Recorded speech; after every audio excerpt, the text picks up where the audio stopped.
அந்த டாக் வந்து எதனால துரத்துது? பசி இல்ல, நீங்க சாப்பிடாம இருப்பீங்களா? வாழ்நாள்ல ஒரு பிஸ்கட் போட்டீங்கன்னா கடைசி வரைக்கும் அது வாலாட்டிக்கிட்டே நிக்கும். It's not practical that they all can be taken into private home. There must be some sort of consensus to remove dogs from the streets. We can't have dogs in a free roaming state in the streets of India. கொஞ்ச நாளாவே எங்க பார்த்தாலும் இந்த talk issues தான் பேசப்பட்டுட்டு வருது. எதனால இப்போ இத பத்தி திடீர்னு பேசுறாங்க? உலகத்திலேயே ராபிஸ் டெத் ஏன் இந்தியாவில் அதிக அளவில் இருக்கு?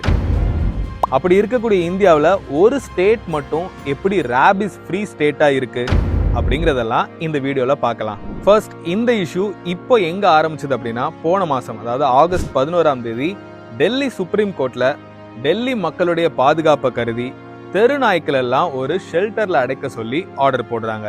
அதை எதிர்த்து டாக் லவர்ஸ் எல்லாம் போராட்டம் பண்றாங்க. நாடு முழுக்க அந்த போராட்டம் நடக்குது. அதனால அந்த தீர்ப்பை ரிவைஸ் பண்ணி ஆகஸ்ட் 22ஆம் தேதி மறுபடியும் டெல்லி சுப்ரீம் கோர்ட் என்ன சொல்றாங்க அப்படின்னா, சரி ஷெல்டர்ல எல்லாம் போட வேண்டாம், தெருநாய்க்களை பிடிச்சி வேக்சினேட் பண்ணிட்டு ஸ்டெர்லைஸ் பண்ணிட்டு அதை எங்க பிடிக்கிறாங்களோ அந்தந்த தெருக்கள்லயே திரும்பியும் விட்டுற சொல்றாங்க. ஸோ இங்க தான் ஃபர்ஸ்ட் பிரச்சனையே ஆரம்பிக்குது. டாக் லவ்வர்ஸ் வெர்சஸ் டாக்னால பாதிக்கப்பட்டவங்க என்ன சொல்றாங்க அப்படின்னா, ஆமா இப்போ ஸ்ட்ரீட்லலாம் டாக்ஸோட எண்ணிக்கை ரொம்ப அதிகமா இருக்கு, இதனால நிறைய பாதிப்புகள் பொதுமக்களாக எங்களுக்கு இருக்கு அப்படின்னு சொல்றாங்க. அது உண்மைதான். லாஸ்ட் 1 மந்த்ல மட்டுமே தெருநாய்களால ஏற்பட்ட பிரச்சனைகளை பாருங்க. இதெல்லாம் நியூஸ்ல வந்தது, ரிப்போர்ட் ஆனது. இன்னும் ரிப்போர்ட் ஆகாம எத்தனையோ பிரச்சனைகள் இருக்கலாம். ரொம்ப முக்கியமா ராபிஸ். வேர்ல்டு ஹெல்த் ஆர்கனைசேஷன் என்ன சொல்றாங்க அப்படின்னா, இந்த ராபிஸ் நோயால உலக அளவுல வருஷத்துக்கு 55,000 பேர் இறந்து போறாங்க. அதுல 18ல இருந்து 20,000 பேர் வரைக்கும் இந்தியாவில தான் இறந்து போறாங்கன்னு சொல்றாங்க. சோ இப்ப புரிஞ்சிருக்கும்னு நினைக்கிறேன் இந்த ராபிஸ் நோயோட சீரியஸ்னஸ்.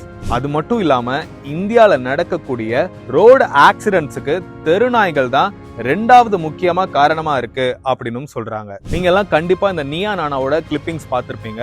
ஒரு அப்பா அவரோட பையனை ஆட்டோல கூட்டிட்டு போறாரு. தெருநாய் குறுக்க வந்ததுனால அந்த ஆட்டோ ஸ்கிட் ஆகி கவிழ்ந்துருது. அந்த அப்பாவோட கண் முன்னாடியே அந்த பையன் இறந்து போறாங்க. இந்த மாதிரி எத்தனையோ கேசஸ் இருக்கு. அதனாலதான் பொதுமக்கள் பல பேர் தெருநாய்க்களை ஒரு ஷெல்டர்ல அடைச்சு வைக்கிறது ஒரு நல்ல விஷயம் தான், ஏன் கவர்மெண்ட்டை அவங்க வேலையை பண்ண விட மாட்டேன்றீங்க அப்படின்னு டாக் லவர்ஸ்க்கு ஒரு கேள்வி வைக்கிறாங்க. ஆனா டாக் லவர்ஸ் என்ன சொல்றாங்க, ஸ்ட்ரீட் டாக்ஸுக்கும் அந்த ஸ்ட்ரீட்ல வாழ்றதுக்கு உரிமை இருக்கு, எதுக்காக அவங்கள ஒரு இடத்துல அடைச்சு வைக்கணும் அப்படின்னு சொல்றாங்க. பட் இப்படி சொல்லக்கூடிய பலரும் ஒரு எலைட் பீப்புளா தான் இருக்காங்க.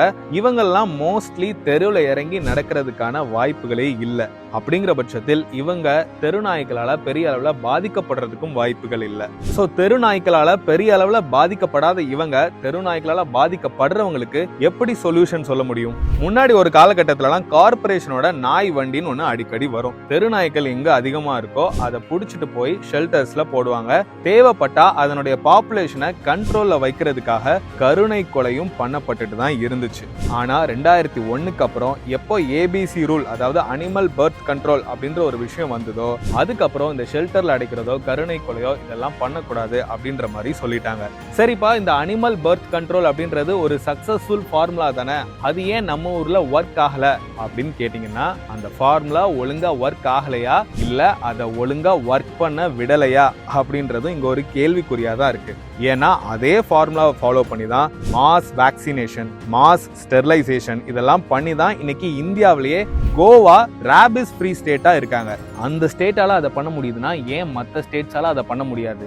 எல்லாத்துலயும் வெஸ்டர்ன் கல்ச்சரை ஃபாலோ பண்ண ட்ரை பண்ற நம்ம இதுல மட்டும் ஏன் வெஸ்டர்ன் கல்ச்சரை கவனிக்காம விடுறோம்? வெஸ்டர்ன் கண்ட்ரீஸ்லாம் ஸ்ட்ரீட் டாக்னு ஒரு டேர்மே கிடையாது. ஸ்ட்ரே டாக்ஸ் அப்படிங்கிறது மட்டும்தான் உரிமையாளர்களால் கைவிடப்பட்ட நாய்கள். ஆனா நம்ம தான் புதுசா ஸ்ட்ரீட் டாக்ஸ்னு ஒரு டேர்மை உருவாக்கி வச்சிருக்கோம். ஆஸ்திரேலியால மைக்ரோ சிப் இல்லாம ஏதாவது டாக்ஸை ரோட்ல பாக்குறாங்க அப்படின்னா அந்த நாட்டோடைய சிட்டிசனோட டியூட்டி அதை கார்பரேஷனுக்கு ரிப்போர்ட் பண்ண வேண்டியது. அந்த அளவுக்கு ஸ்ட்ரிக்டா ரூல்ஸை ஃபாலோ பண்றாங்க. இப்படி எல்லாம் ஃபாலோ பண்ணி தான் அவங்க இந்த இஷ்யூஸ் எல்லாம் கண்ட்ரோல்ல வச்சிருக்காங்க. நம்மளும் ஏன் அந்த மாதிரி விஷயங்களை ஃபாலோ பண்ணக்கூடாது? இப்ப நம்ம சென்னையில கூட இந்த மைக்ரோ சிப் சிஸ்டத்தை கொண்டு வந்திருக்காங்க. சென்னை கார்பரேஷன் என்ன சொல்லியிருக்காங்கன்னா, டாக் ஓனர்ஸ் அவங்களுடைய டாகுக்கு மைக்ரோ சிப் பொருத்தணும், பொருத்தலைன்னா 3,000 வரைக்கும் ஃபைன் அப்படின்னு சொல்லியிருக்காங்க. ஸோ டாக் ஓனர்ஸ் நோட் பண்ணிக்கோங்க. இந்த தெரு நாய்க்களால இவ்வளவு பிரச்சனைகள் இருக்குன்னு பேசுறோம் இல்லையா? ஆனா இந்த தெரு நாய்களுக்கு முன்னாடி ஒரு பேர் இருந்தது, அதுதான் நாட்டு நாய்கள். இந்த நாட்டு நாய்கள்லாம் தெரு நாய்களா மாத்துனது யாரு? இந்த பிரச்சனைக்கெல்லாம் காரணம் நன்றியுள்ள அந்த நாட்டு நாய்களா இல்ல நாட்டு மக்களாகிய நம்மளா அப்படின்றத கொஞ்சம் யோசிச்சு பார்த்தா நமக்கே புரியும். இது எல்லாமே ஒரு மேன் மேட் மிஸ்டேக் அப்படின்னு தான் சொல்றாங்க. அது மட்டும் இல்லாம நம்ம இதுல தெரிஞ்சுக்க வேண்டிய இன்னொரு முக்கியமான விஷயம் இருக்கு. இந்தியால இப்போ கிட்டத்தட்ட 6 கோடிக்கு மேல தெரு நாய்கள் இருக்கு. இத்தனை நாய்களுக்கும் வேக்சின் போடுறாங்கன்னே வச்சுப்போம். அதுக்கான மெடிக்கல் எக்ஸ்பென்சஸ் எவ்வளவு ஆகும்? அதோட மட்டும் இல்லாம கருத்தடையும் பண்ணணும்னு சொல்றாங்க. கருத்தடை பண்ணிட்டு சும்மா அப்படியே வெளியே விட்டுற முடியாது. அட்லீஸ்ட் 3 to 7 days அப்சர்வேஷன்ல வைக்கணும். அப்படி வச்சா அதுக்கான மெடிக்கல் எக்ஸ்பென்சஸ் எவ்வளவு ஆகும்? ஆனா நம்ம ஊர்ல இந்த அப்சர்வேஷன் ப்ராசஸ்லாம் சரியா பண்றது இல்ல அப்படின்னு சொல்றாங்க. சோ இப்போ என்ன நடக்கும்? மறுபடியும் நாய்களோட பாப்புலேஷன் அதிகமாகும், மறுபடியும் ஸ்டெரிலைசேஷன் பண்ணுவாங்க. இப்படி ஒரு சைக்கிள் மாதிரி போய்கிட்டே இருக்கும். பட் நம்ம இதுல நோட் பண்ண வேண்டிய ரொம்ப முக்கியமான விஷயம் அகைன் மெடிக்கல் எக்ஸ்பென்சஸ்.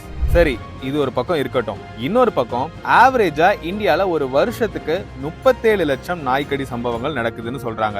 பாதிக்கப்பட்ட ஒவ்வொருத்தருக்கும் 4ல இருந்து 5 டோஸ் ராபிஸ் வேக்சின் போடணும். பிரைவேட் ஹாஸ்பிட்டல்ஸ்ல ஒரு டோஸ் 350ல இருந்து 500 வரைக்கும் சார்ஜ் பண்றாங்க. பட் மோஸ்ட்லி கவர்மெண்ட் ஹாஸ்பிட்டல்ஸ்ல ஃப்ரீயாவே கிடைக்கும். பட் கவர்மெண்ட் ஹாஸ்பிட்டல்ஸ்க்கு அந்த வேக்சின்ஸ் ஃப்ரீயா கிடைக்க போறது இல்ல. சோ இப்போ இருக்கக்கூடிய சிச்சுவேஷன் படி பார்த்தா நாய்களை காப்பாத்தினாலும் சரி இல்ல நாய்களால பாதிக்கப்பட்ட மனிதர்களை காப்பாத்தினாலும் சரி கண்டிப்பா ஒரு மெடிக்கல் எக்ஸ்பென்சஸ் ஆகும். சோ இந்த டாக்ஸோட ஓவர் பாப்புலேஷனால தான் ஒரு குறிப்பிட்ட மெடிக்கல் செக்டாரே இயங்கி கொண்டு இருக்கு. ஒருவேளை முன்னாடி இருந்த மாதிரி அந்த டாக்ஸோட பாப்புலேஷன் எல்லாம் கம்மியாச்சு அப்படின்னா அந்த குறிப்பிட்ட மெடிக்கல் செக்டாரே பாதிக்கப்படும் அப்படின்னு பலர் கருத்துக்களை தெரிவிச்சுட்டு வராங்க. சரி, இனிமே என்ன பண்ணலாம்? பிரச்சனை யாருக்கு இருக்கோ அவங்க தான் அந்த பிரச்சனைக்கான சொல்யூஷனை சொல்லணும். அதை விட்டுட்டு சம்பந்தமே இல்லாம யாரோ ஒருத்தர் அந்த பிரச்சனைக்கான சொல்யூஷனை சொல்றது கண்டிப்பா சரியே கிடையாது. சோ இந்த டாக் லவர்ஸ் சொல்றவங்க எல்லாம் ஸ்ட்ரீட்ல உள்ள டாக்ஸை இனிமே அடாப்ட் பண்ணி வளர்க்க ஆரம்பிங்க. ஏன்னா டாகை வளர்க்கறதுக்கு நம்ம ஊர்லயே நிறைய ரூல்ஸ் இருக்கு.